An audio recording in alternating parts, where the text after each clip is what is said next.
This week is the Ampersand International Arts Festival, hosted by William & Mary in tandem with Culinary Williamsburg, and it is just a lot of filmmakers coming back, a lot of artists. There's book talks, there's workshops, there's film showings, Q&As. It's all super great. It's very fun as a film student to get to experience all of that this week.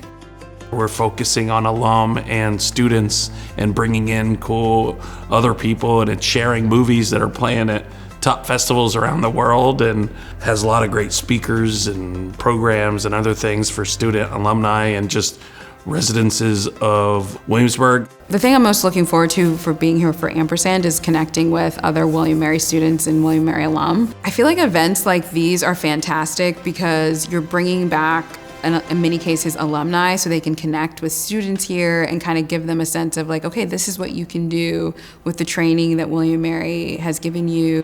Yesterday, I went to how to edit trailers and promos, which was great.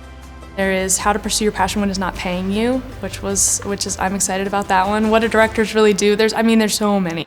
After a workshop or after a Q&A, go up and introduce yourself, and everyone is so nice. That's been my experience. Everyone is so wonderful and just wants to talk with you. I know for me, I'm so excited to share whatever knowledge I have. So events like this connect me with people who might be interested to hear what I know and what I'm happy to share.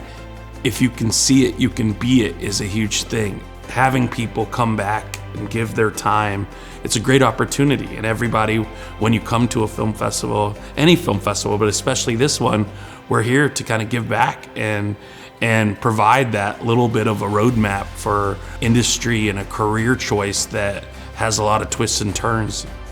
I wish we'd had Ampersand when I was here, because I think it would have really helped me, given me a lot of insight about what's possible. I would really love to come back for this festival. I definitely see myself coming back just to attend, to be here. A lot of the alum come back and talk about how this is like such a special place and like a second home to them. I like that kind of intimate space to talk with them about what they do and to learn how they started here and then got to wherever they are at this point in their lives. Because it feels like, if they can do it, we can do it too.